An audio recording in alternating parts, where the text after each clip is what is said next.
Good day. I've been running an experiment to check on whether I could find some examples of tell me about yourself from 20 years ago, from the early to mid 2000s, and compare them to how they look today. And my first surprise came when Google, the search engine of the internet, wasn't able to find any such examples for roles that are consistent for specific roles. So thank you very much to OpenAI for indexing the internet for us. I have 15 years of experience managing large-scale technology projects for leading financial services companies. In my current role, I oversee cross-functional teams and implement systems that streamline business processes, reduce costs, and improve productivity. I'm seeking to leverage this experience in a dynamic firm with a strong commitment to technological innovation. Right, so notice how this is quite short and direct, highly structured, and 3 to 5 sentences at most. This was back in 2005. Now, by comparison, how would an IT project manager introduce themselves in 2015? I've been working in IT project management for over 12 years, mostly in the financial sector.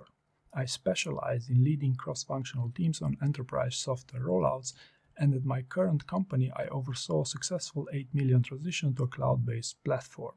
I excel at balancing technical skills with big picture objectives, and I'm really drawn to your company's commitment to innovation and user experience. By 2015, interviewers still expect rather concise answers, but the tell me about yourself had evolved a little bit into an opportunity for candidates to more strategically frame their backgrounds.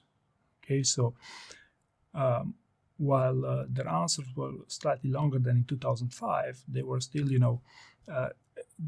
advised to keep their answers under 2 minutes. Okay, so notice also these examples are slightly more narrative, and even included some metrics and achievements, wherever possible. Okay, now if we look at an example that's recent, for an IT project manager, I have over 15 years of experience in IT project management, primarily overseeing multinational teams and cloud-driven transformation initiatives. Most recently, I managed the global ERP migration for a Fortune 500 firm, bringing the project in three months ahead of schedule while saving $700K to process automations. I thrive at the intersection of technology and business, and your company's investments in digital innovation are a perfect match for my passion for driving results through agile approaches. All right, so what's changed today? Well, at first, you see, it's a more personalized answer, and it shows a bit more, it's more aligned to, a potential job description.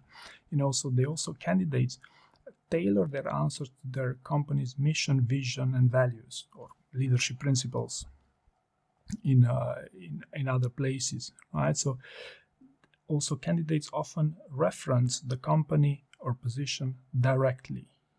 Okay, so we are more intentional with these things. The second thing that's changed that's significant would be data and impact.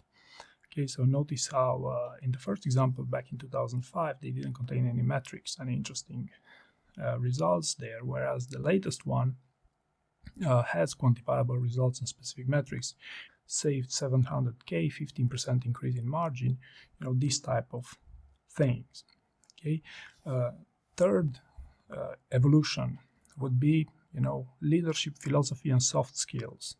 Okay, so senior level applicants now mention leadership styles, such as, inclusive leadership or mentorship or agile approaches towards the end of the last examples. Even sometimes some cultural values, ownership, customer obsession, these sort of things. Okay. Fourth would be the flow, the overall flow of your answer. If you remember, the first example was, 3 to 5 sentences at most. It was only a presentation, a summary of one's expertise.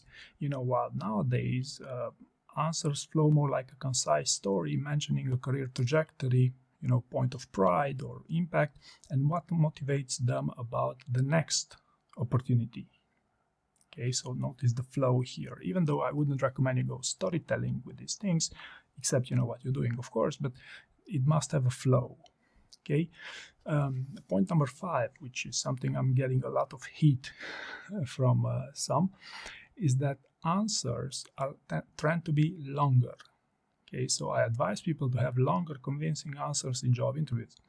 And then I hear, you know, them, but everyone's saying to keep it under 2 minutes. Yes, still, you know, I find that the best outcomes I have with people was the ones who can speak at length and who can make sense at length. Simply because, you know, that's also a technique to bias the interviewer towards you. And also between us, if they cut you short, it's rarely because, you know, they genuinely think you're trying to bias them, but rather they think, hey, you're not going in the right direction, right? So answers are a bit longer. Okay, and you know, of course, you should avoid the fluff in your. You should avoid rambling, but this goes without saying. It was the same thing back then as it is right now. So I hope you found this useful, and thank you very much for watching.